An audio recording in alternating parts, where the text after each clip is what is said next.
students. How are you? I hope all are you good. Welcome back to another class. Today, let we start English chapter number 13, A Fight with a Cannon. La Vioville was suddenly cut short by a cry of despair, and at the same time, a noise was heard, wholly unlike any other sound. The cry and sounds came from within the vessel. The captain and lieutenant rushed towards the gun deck, but could not get down. All the gunners were pouring up in dismay. Something terrible had just happened. One of the carronades of the battery, a 24-pounder had broken loose. This is the most dangerous accident that can possibly take place on shipboard. Nothing more terrible can happen to a sloop of wars in open sea and under full sail. A cannon that breaks its mooring suddenly becomes some strange supernatural beast. It is a machine transformed into a monster. That short mass of beast move like a billiard ball, rolls with the rolling of the ship, plunks with the pitching, goes, comes, stops, seems to meditate, starts on its course again, shoots like an arrow from one end of the vessel to the other, whirls around, slips away, dodges, rears banks, crashes, kills, and exterminates. It is a battering ram capriciously assaulting a wall. Add to this the fact that the ram is of metal and the wall of wood. And what is to be done? How put an end to it? A tempest seizes, a cyclone passes over, wind dies down, a broken mast can be replaced, a leak can be stopped, a fire extinguished, but what will become of this enormous brute of bronze? How can it be captured? You can reason with a bulldog, astonish a bull, fascinate a boa, frighten a tiger, tame a lion, but you have no resource against this monster. A loose cannon the ship has to pay in its belly on an imprisoned thunderstorm striving to escape, something like a thunderbolt rumbling above an earthquake. In an instant, the whole crew was on foot. It was the fault of the gun captain who had neglected to fasten the screw nut of the mooring chain and had insecurely clogged the fork.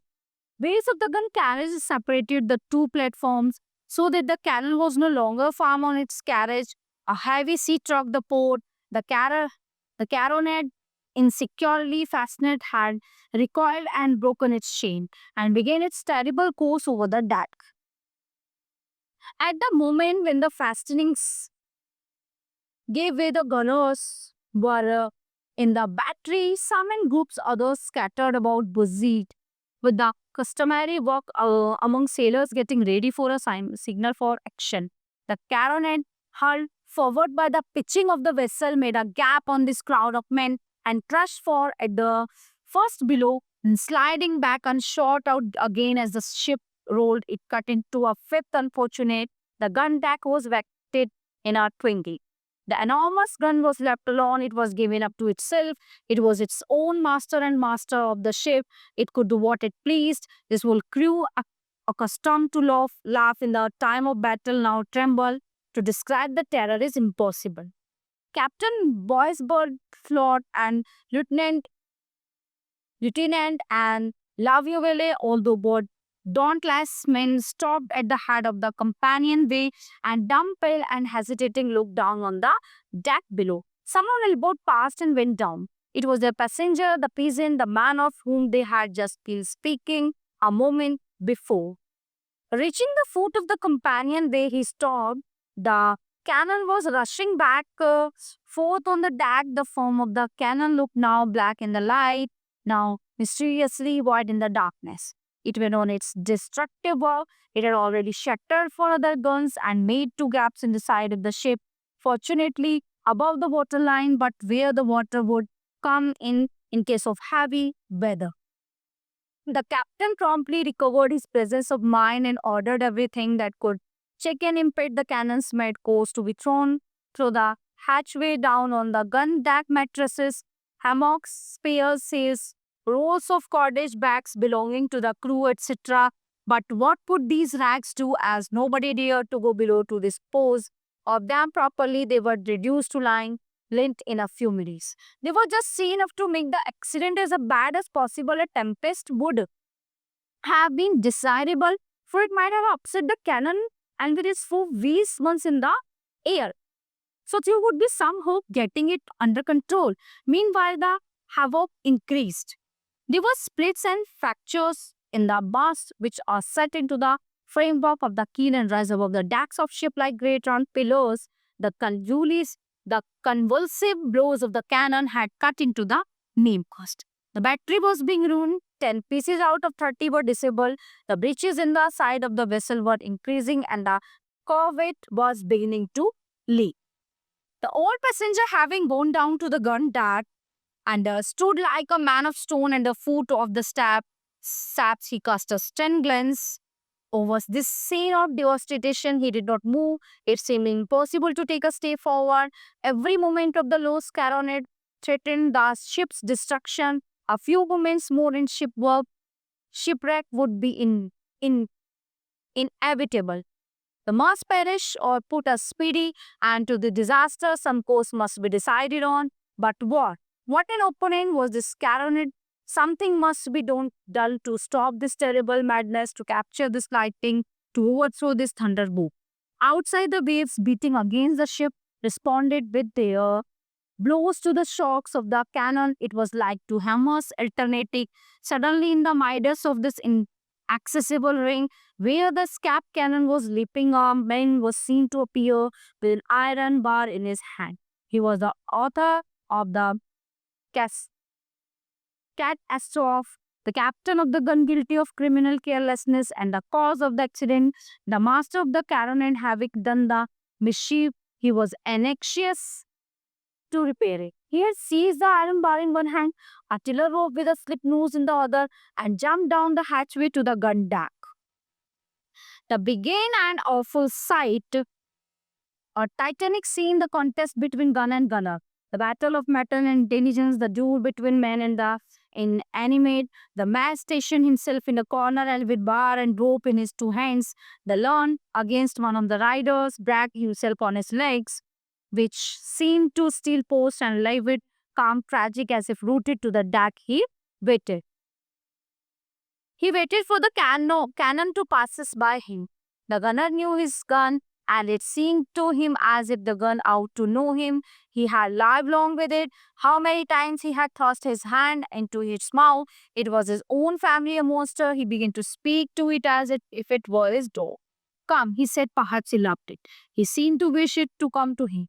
But to come to him was to come upon him, and then he would be lost. How could he avoid being crushed? That was the question. All looked on in terror. Not a breast breathed freely, unless perhaps that of the old man who was alone in the battery with the two contestants, a stand witness. He might be crushed himself by the cannon. He did not stir. Beneath them, the sea bar blindly directed the contest. At the moment when the gunner, accepting this frightful hand-to-hand conflict, challenged the cannon, some chance rocking of the sea caused the carronade to remain for an instant motionless, and as if stupefied. Come now, said the man. It seemed to listen. Suddenly it leaped toward him. The man dodged the blow. The battle began, battle unprecedented frailty, struggling against the invulnerable, the gladiator of the flesh attacking the beast of brass. On one side, brute force, on the other, a human soul. All this was taking place in semi-darkness, was like the shadowy vision of a miracle, and so strange to say, one would have thought the cannon also had a soul, but a soul full of hatred and rage. The sightless thing seemed to have eyes. The monster appeared to lie in wait for the man. It also chose its time. It was a strange, gigantic insect of metal, heavy for seeming to have the will of a demon. It would come down on its four wheels like a tiger on its forepaws and begin to run at the man. Supple, nimble expert writhed away like an adder from all these lightning movements. He avoided a collision, but the blows which he parried fell against the waves and continued their work for destruction. However, the men went on fighting. Occasionally, it was the men who attacked the cannon. He would creep along the side of the vessel, bar and rope in hand, and the cannon, as if it understood and as though suspecting some snare, would flee away. The men, bent on victory, pursued it.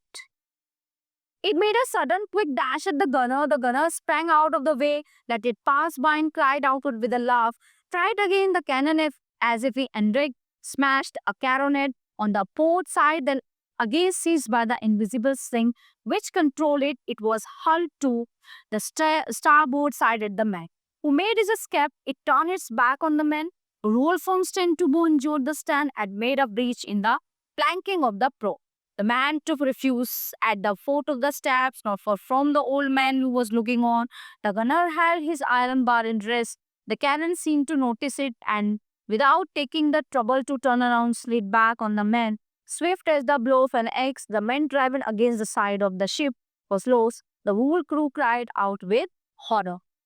But the old passenger, till this moment, motionless, darted forth more quickly than any of this worldly swift rapidity. He seized a package of counterfeit, assignest, and at the risk of being crushed, succeeded in throwing it between the wheels of the carronade. The package had the effect on it of a claw. The carronade stumped. The gunner, taking advantage of this critical opportunity, plunged his iron bar between the spokes of one of the hind wheels. The cannon stopped it, leaned forward. The man, using the bar as a lever, held it equilibrium. The heavy mass was overthrown with the crash of a falling bell, and the man rushing with all his might. Dripping with perspiration, passed the slip noose around the broad neck of the subdued monster. It was ended.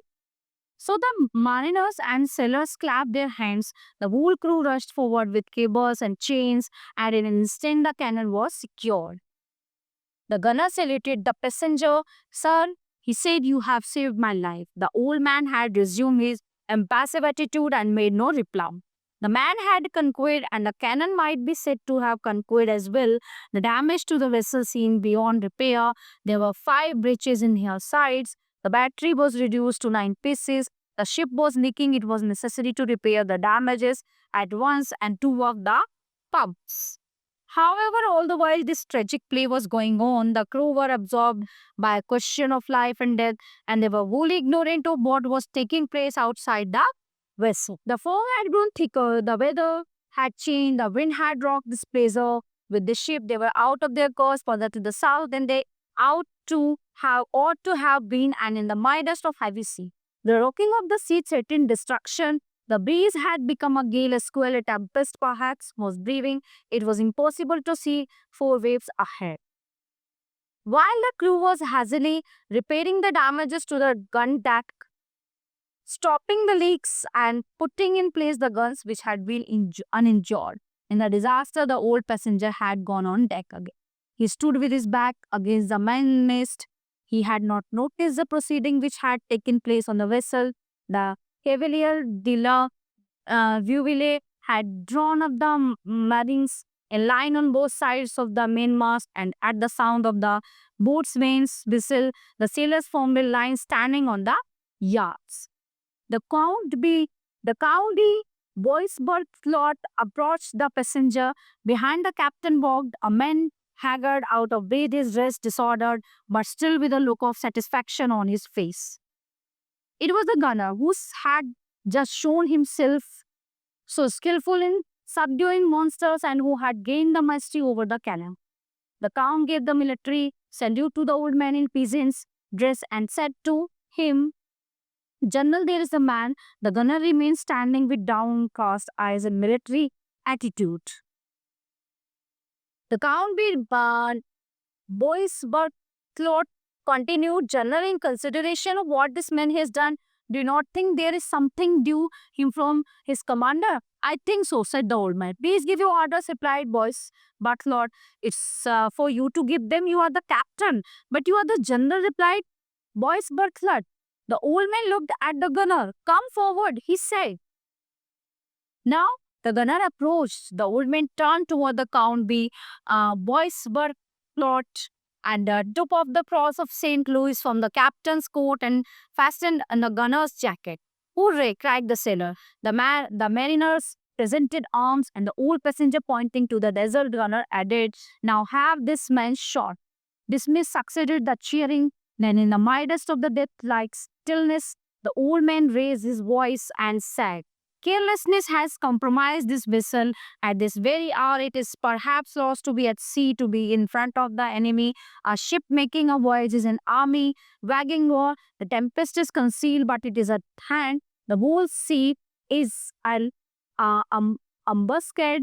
Death is the penalty of any misdemeanor committed in the face of the enemy.